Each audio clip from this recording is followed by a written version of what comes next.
जय श्री राम। आज का बालकांड का पाठ हम दोहा 238 से आरंभ करने जा रहे हैं। फिर यह घटता बढ़ता है और विरहणी स्त्रियों को दुख देने वाला है। राहु अपनी संधि में पाकर इसे ग्रस लेता है। चकवे को चकवी के वियोग का शोक देने वाला और कमल का वैरी उसे मुरझा देने वाला है। हे चंद्रमा, तुझ में बहुत से अवगुण हैं जो सीता जी में नहीं है। अतः जानकी जी के मुख की तुझे उपमा देने में बड़ा अनुचित कर्म करने का दोष लगेगा। इस प्रकार चंद्रमा के बहाने सीता जी के मुख की छवि का वर्णन करके बड़ी रात हो गई। यह जानकर वे गुरु जी के पास चले। मुनि के चरण कमलों में प्रणाम करके आज्ञा पाकर उन्होंने विश्राम किया। रात बीतने पर श्री रघुनाथ जी जागे और भाई को देखकर ऐसा कहने लगे, हे तात, देखो कमल, चक्रवाक और समस्त संसार को सुख देने वाला अरुणोदय हुआ है। लक्ष्मण जी दोनों हाथ जोड़कर प्रभु के प्रभाव को सूचित करने वाली कोमल वाणी बोले। अरुणोदय होने से कुमुदनी सकुचा गई और तारागणों का प्रकाश फीका पड़ गया।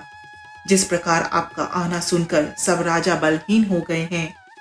सब राजा रूपी तारे मंद प्रकाश करते हैं, पर वे धनुष रूपी महान अंधकार को हटा नहीं सकते। रात्रि का अंत होने से जैसे कमल, चकवे, भौरे और नाना प्रकार के पक्षी हर्षित हो रहे हैं, वैसे ही हे प्रभु, आपके सब भक्त धनुष टूटने पर सुखी होंगे। सूर्य उदय हुआ, बिना ही परिश्रम अंधकार नष्ट हो गया, तारे छिप गए, संसार में तेज का प्रकाश हो गया। हे रघुनाथ जी, सूर्य ने अपने उदय के बहाने सब राजाओं को आपका प्रताप दिखलाया है। आपकी भुजाओं के बल की महिमा को उद्घाटित करने के लिए ही धनुष तोड़ने की यह पद्धति प्रकट हुई है। भाई के वचन सुनकर प्रभु मुस्कुराए। फिर स्वभाव से ही पवित्र श्री राम जी ने शौच से निवृत्त होकर स्नान किया और नित्य कर्म करके वे गुरु जी के पास आए। आकर उन्होंने गुरु जी के सुंदर चरण कमलों में सिर नवाया। तब जनक जी ने शतानंद जी को बुलाया और उन्हें तुरंत ही विश्वामित्र मुनि के पास भेजा। उन्होंने आकर जनक जी की विनती सुनाई। विश्वामित्र जी ने हर्षित होकर दोनों भाइयों को बुलाया। शतानंद जी के चरणों की वंदना करके प्रभु श्री रामचंद्र जी गुरु जी के पास जाकर बैठ गए। तब मुनि ने कहा, हे तात, चलो, जनक जी ने बुला भेजा है।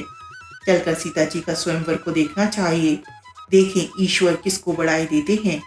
लक्ष्मण जी ने कहा, हे नाथ, जिस पर आपकी कृपा होगी वही बड़ाई का पात्र होगा। श्रेष्ठ वाणी को सुनकर सब मुनि प्रसन्न हुए। सभी ने सुख मानकर आशीर्वाद दिया। फिर मुनियों के समूह सहित कृपालु श्री रामचंद्र जी धनुष यज्ञशाला देखने चले। दोनों भाई रंगभूमि में आए हैं, ऐसी खबर जब सब नगरवासियों ने पाई, तब बालक, जवान, बूढ़े, स्त्री पुरुष सभी घर और कामकाज को भुलाकर चल दिए। जब जनक जी ने देखा कि बड़ी भीड़ हो गई है, तब उन्होंने सब विश्वास पात्र सेवकों को बुलवा लिया और कहा, तुम लोग तुरंत सब लोगों के पास जाओ और सब किसी को यथा योग्य आसन दो। उन सेवकों ने कोमल और नम्र वचन कहकर उत्तम, मध्यम, नीच और लघु सभी श्रेणी के स्त्री पुरुषों को अपने अपने योग्य स्थान पर बैठाया। सियावर राम जय जय राम, मेरे प्रभु राम जय जय राम। मंगल भवन अमंगल हारी, द्रबाहु सुत सरद अजर बिहारी। दीन दयाल विरद संभारी, हरहुनाथ मम संकट भारी। मोर मनोरथ जानौ स्वामी, तुम सब जानौ अंतर्यामी।